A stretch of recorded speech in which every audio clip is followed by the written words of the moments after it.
Join us for a driving review of the VW Ateon shooting brake, today as R-Line. Let's go!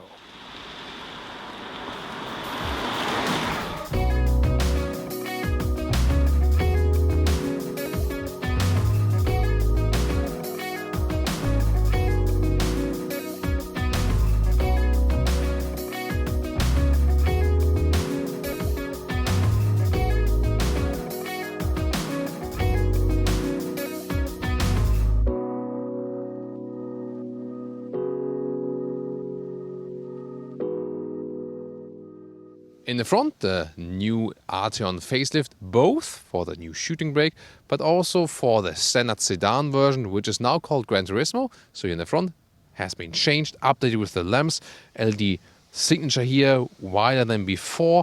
And then also you have this middle light strip that looks really, really fancy. It will not be present for the hybrid models because there you also have the charging port in the front, but all other models do get it.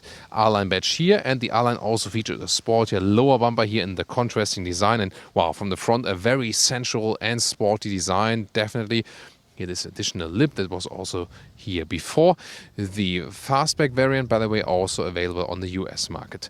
And then here you can see LED is standard. And optional, this car also has it as an adaptive LED that also, swings in the corners and also has, some adaptive function for the high beam. The Matrix LED, however, not available yet for the Ateon. The length is at 4.86 m, 15'9" or 191 inches. And the wheelbase of the Ateon is 5 centimeters or 2 inches longer than the one of the Passat. Here you can see the new shooting brake design with this roofline that is carried all over the place here. And although it's in estate form, a very, very strong shoulder part here. So this makes this side profile also very beautiful. Chrome around the windows right here. This being the R-Line with the badge and also this chrome lower bumper.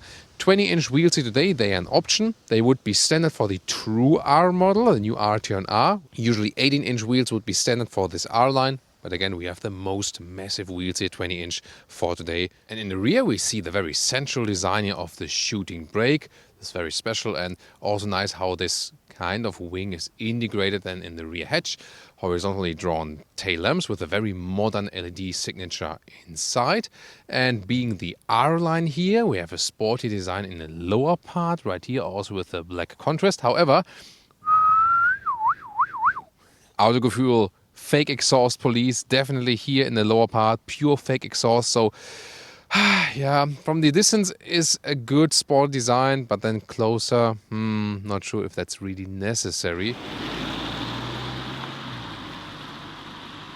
As for engines, here we still have gas struts. Nice to see that. Yeah, we know the Golf 8 doesn't have that anymore. In some markets, you still get the base engine, the 1.5 TSI. In Germany, however, it already starts here with the 2-liter TSI turbo petrol engine, either with 190 horsepower or here today with 280 horsepower and then automatic all-wheel drive. So this is already a very strong engine. Even stronger would be the new true Ateon R with 320 horsepower then, but the same engine block. This one then, however, the R gets a torque vectoring system at the rear, so you can have more torque at one wheel, so you get, better push out of the corner. Very interesting. Today the R-Line with the second strongest engine, and at a later stage then the true R model also for you. Other than that, there's also the 2-liter TDI with 150 or 200 horsepower, then with all-wheel drive. Or then there's new e-hybrid, the plug-in hybrid 1.4 TSI, mated then to electric motor, and this will also be very interesting, for example, if you have some governmental subsidies, for example, or if you can recharge frequently.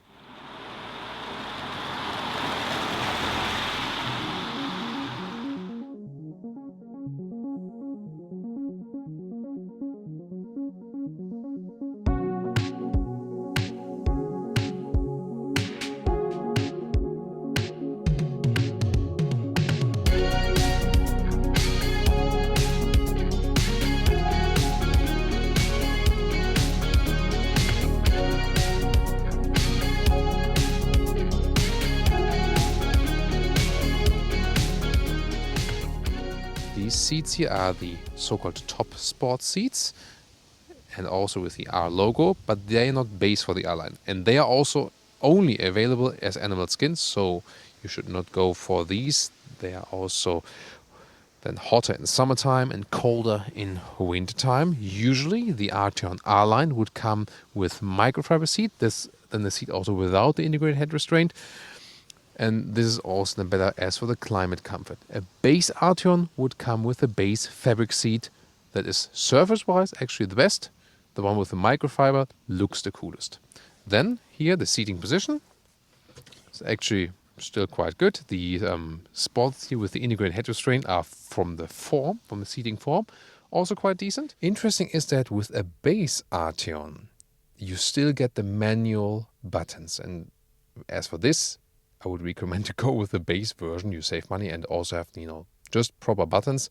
Here it looks cooler and also illuminated, but as I said, yeah, it's hard to control this here for the screen on the right side, and on the left side you control cruise control, but you get nuts while doing that while driving. Almost same thing is with the climate unit. A base Ateon would still come with a manual climate unit with these knobs.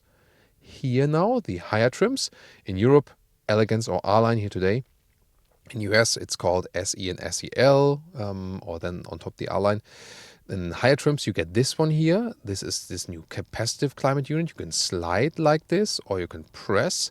And I mean, for a capacitive climate unit, it is still fairly easy to control. So that's more or less okay because the touch area is quite big. The temperature indicator is quite big, so it's okay. Left side would be 11.7 inch digital instruments. Only digital instruments anymore, no analog left. Here on the right side you have this gesture function, but it's pretty much useless, always faster just to do it like this. Here it starts with an 8-inch screen, and you still then have two knobs, left and right, one for the volume, right side then for zooming in and out of the GPS, for example.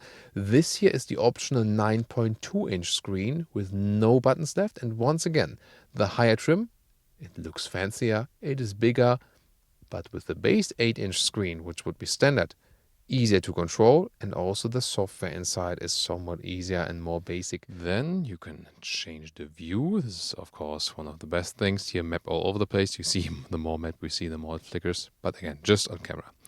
This is actually a nice view we have here, and then we can also zoom in and out of the map with the buttons at the steering wheel, or just have this view or this, and also the consumption figures and so on, or also the assistance system. So you're really quite flexible with what you have here. And let's take a look at the GPS in detail. And this new software here, since like 1 or 2 years, to me a little bit more complicated. Here you can directly click your recent addresses, but you can see here it could be a little bit more responsive. Let's take a seat. Indeed, here with this optional sport seat, it's a little bit more voluminous here. So you could have a little bit more legroom even, but I mean, plenty of legroom left. That's really cool. And here the shooting brake gives you a little bit more flexibility as for the headroom. So even for tall people in the rear, again 1.86 or 6'1", still leaves some headroom right there. Even though we have the panoramic roof. Boot volume 580 to 1,630 liters. A little bit more here with the shooting brake, of course, than with the new Gran Turismo now named. Here, just press it. Clean solution with rails right there, and you see massive cargo area.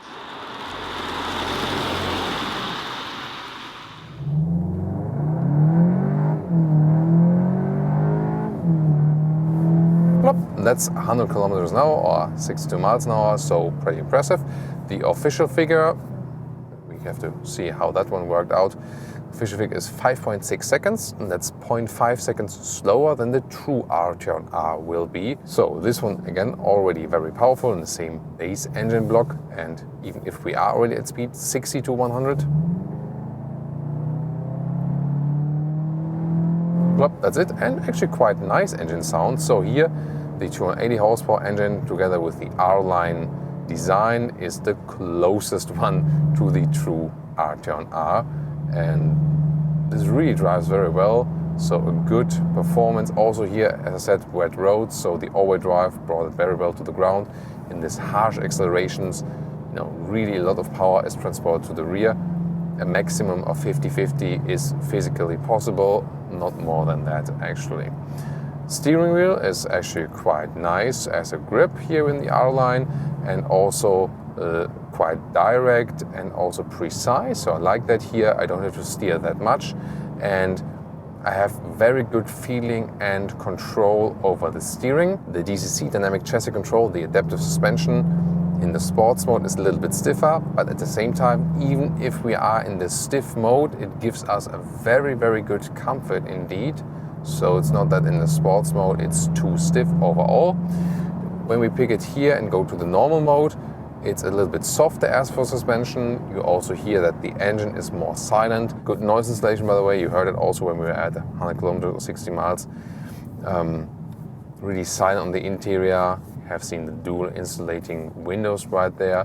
And even here in the city, it's not a short car, but since it's so easy to handle, you don't need much force, you know, in the steering. It's really such an easy drive. Now the all-wheel drive, front wheel biased, but what happens when I accelerate out here from standstill?